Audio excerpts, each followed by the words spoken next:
Halo bro, gimana kabar kalian? Sehat kan? Udah siap belum nyimak video film yang selalu menarik seperti senyuman dia yang selalu terbayang? Pernah gak sih kalian coba berkomunikasi dengan dimensi lain? Rasa penasaran ini membuat film ini menjadi salah satu jawaban yang cukup valid loh. Berdasarkan media permainan yang dimainkan, film ini juga menuai beragam kekesalan pendapat dari para viewers. Daripada terlalu lama untuk menunggu, langsung saja kita ke adegan filmnya. 3, 2, 1, action!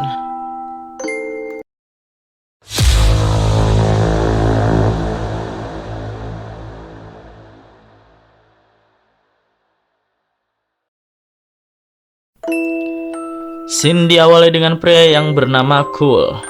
Terlihat ia sedang terburu-buru menghampiri sosok adiknya yang bernama Deckard.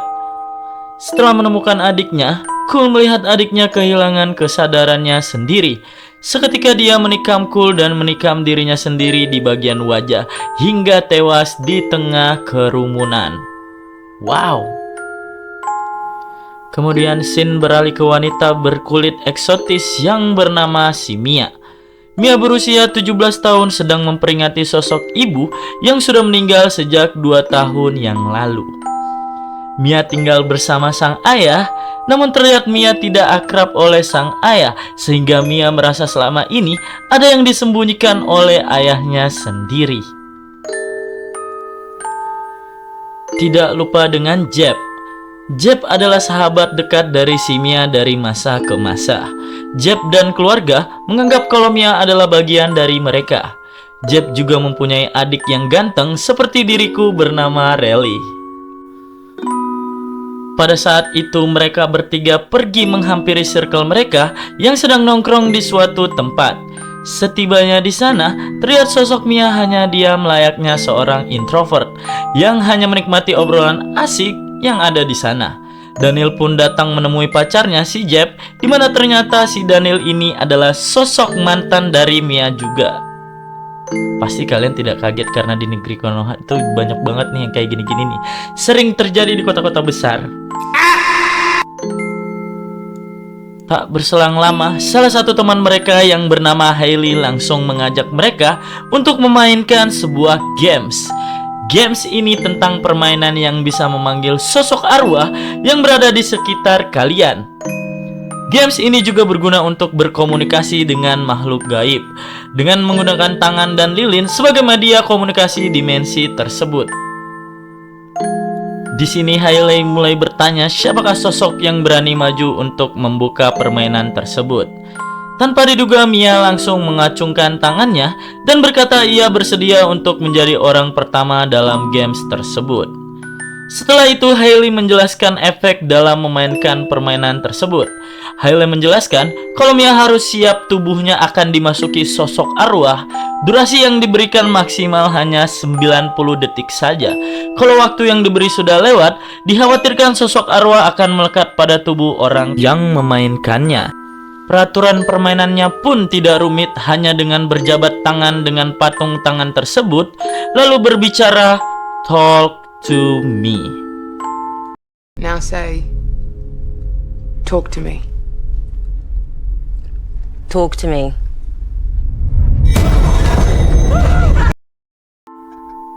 Mia pun kaget melihat sosok kakek yang mengerikan tepat di depannya. Namun peraturan belum berakhir, Mia masih harus mengatakan "I let you in" sebagai pertanda perizinan arwah guna masuk ke dalam tubuhnya. Mia kembali mencoba, namun arwah yang datang berbeda dengan arwah sebelumnya. Arwah itu mulai merasuki tubuh Mia. Bukannya ditolongin, teman-temannya malah menikmati dan sangat senang membuat video untuk Mia yang sedang kerasukan arwah tersebut. Kalau gue jadi hantunya sih ya, mending cabut ya gue ya, kayak nggak dihargain gitu loh. Namun seketika arwah tersebut fokus ke adiknya si Jib, yaitu si Relly. Arwah itu juga mengatakan kalau Relly sangat disukai oleh arwah-arwah lainnya di sana. Seketika sontak bunyi pintu tertutup dengan sendirinya. Hal itu membuat kawan mereka terlihat takjub dan terpesona melihat Mia yang sedang dalam kondisi tak sadarkan diri. Saat waktu menunjukkan angka 83 detik, Hailey menyuruh si Josh untuk melepaskan tangan patung yang digenggam oleh si Mia.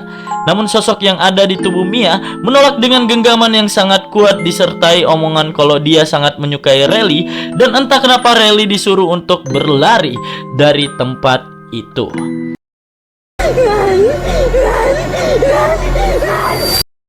Acara pun sudah usai. Mereka bertiga kembali pulang ke rumah Jeb. Terlihat Riley masih penasaran dengan kejadian barusan yang terjadi kepada Mia. Ia bertanya bagaimana rasanya dimasuki oleh arwah seperti itu.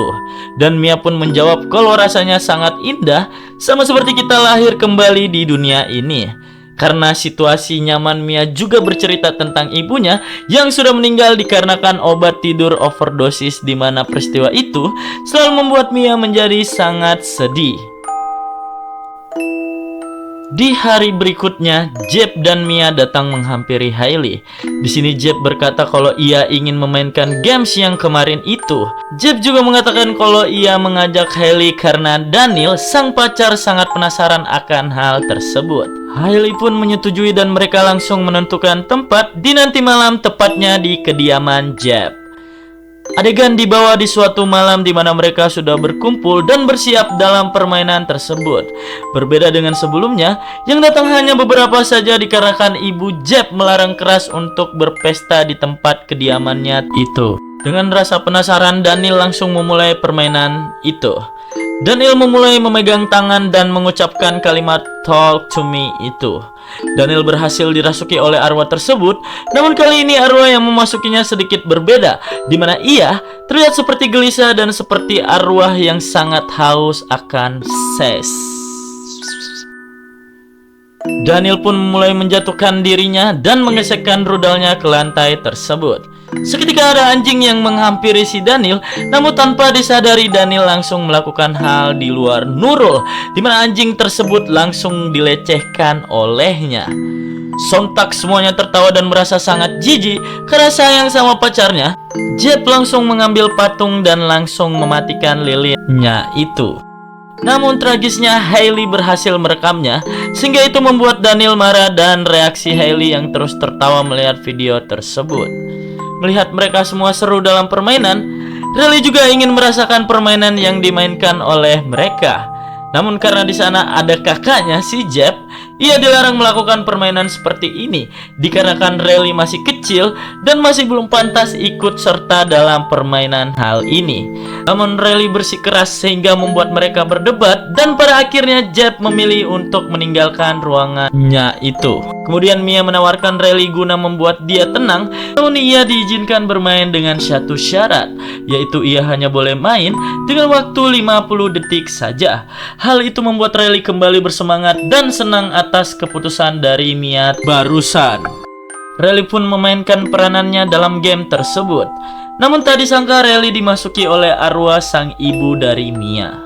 Namun waktu sudah menunjukkan 50 detik, Hailey dilarang oleh Mia untuk menghentikan arwah tersebut dikarenakan Mia sedang menikmati berkomunikasi oleh ibunya sendiri.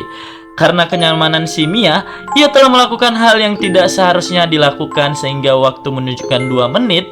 Ini menandakan kalau arwah yang berada dalam tubuh Riley sudah sangat melekat. Arwah ini pun mulai menyakiti dirinya sendiri. Jeb yang mendengar ada keributan itu langsung menghampiri adiknya yang berlumuran darah, namun semua itu percuma. Tak berselang lama polisi datang di sana dan meminta informasi terkait peristiwa konyol yang terjadi barusan. Namun mereka semua tidak bisa berikan jawaban yang pas untuk hal tersebut, sehingga tak ada yang bisa menjawabnya. Scene berganti di mana Jeb dan ibunya sedang mengawasi Riley yang sudah baring di rumah sakit. Mia juga mengunjungi Riley dan menghampiri Jeb dan ibunya guna meminta maaf untuk peristiwa tersebut. Tapi Mia malah mendapati respon yang buruk di mana ibunya sangat marah dan mengatakan tak ingin melihat Mia lagi berada di rumah sakit ini. Terlihat Mia yang sangat menyesal karena sudah membuat orang terdekatnya sangat kecewa. Tak berselang lama Mia melihat sosok ibunya di kaca dan Mia penasaran ikut mengikutinya. Sesampainya di toilet, Mia penasaran dengan pintu yang mengeluarkan kata minta tolong persis dengan suara ibunya. Namun pas dibuka, toilet itu kosong, tidak ada siapa-siapa.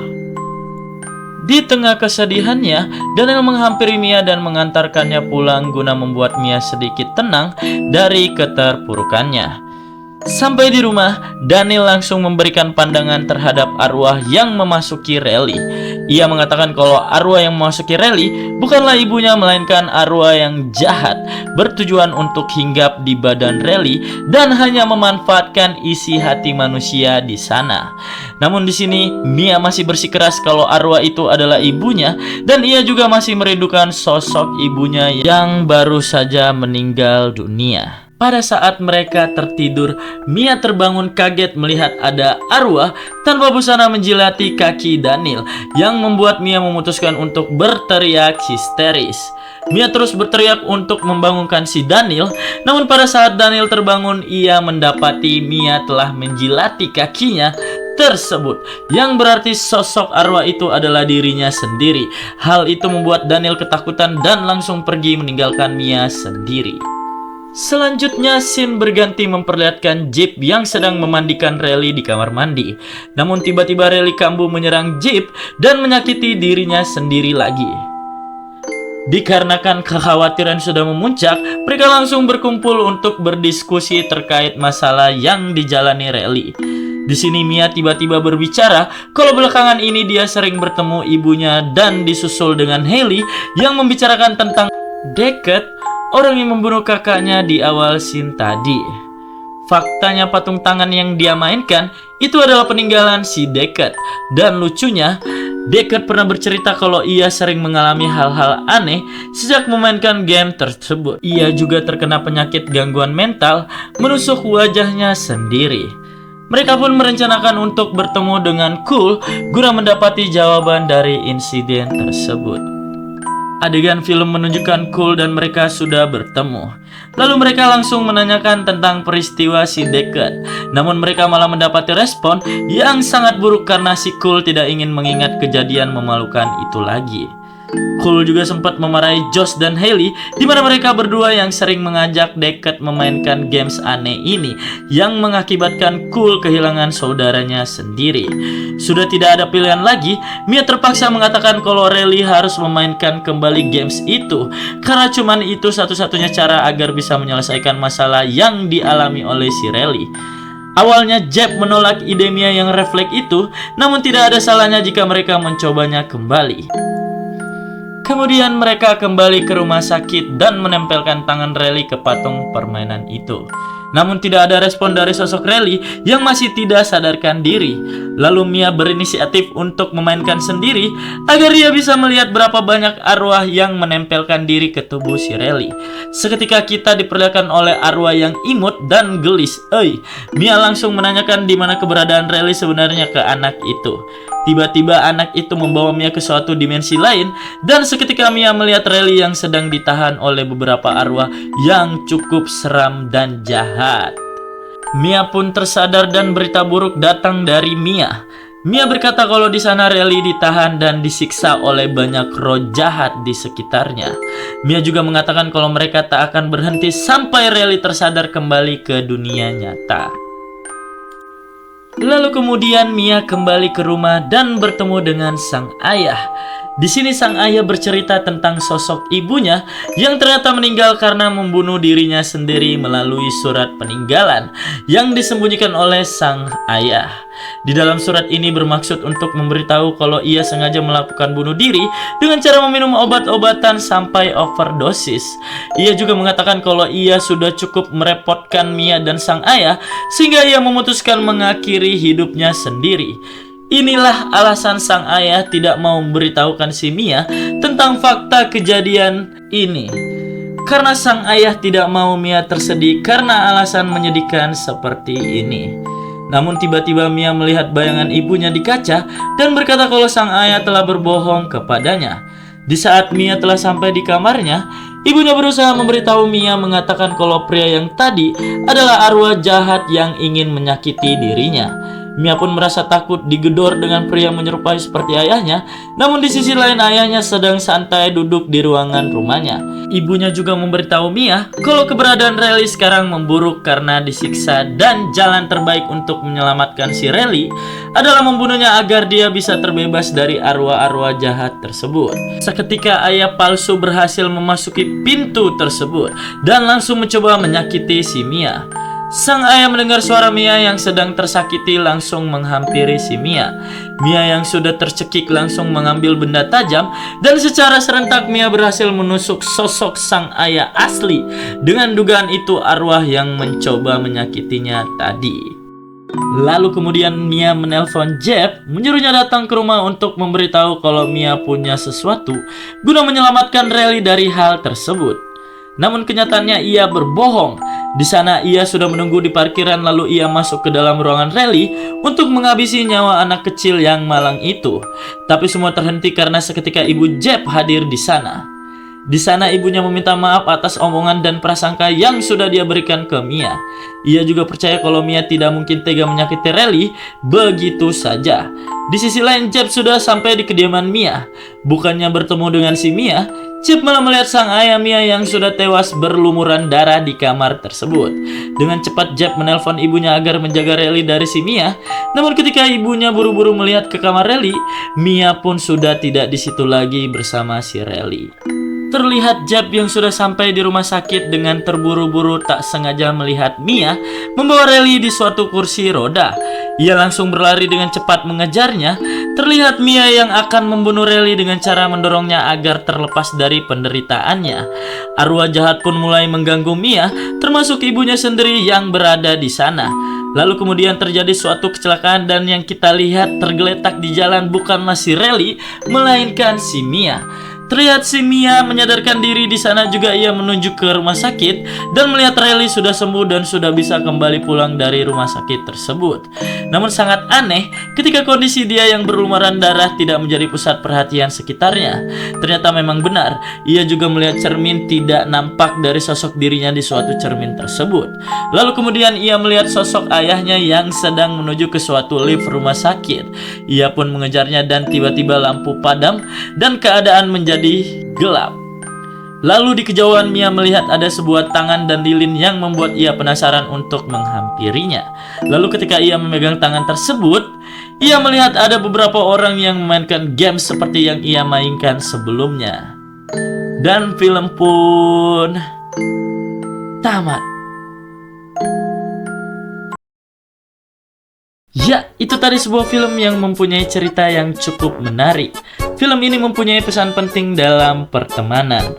Berhati-hatilah dalam berteman, karena sesungguhnya teman adalah racun dalam pilihan hidup kalian.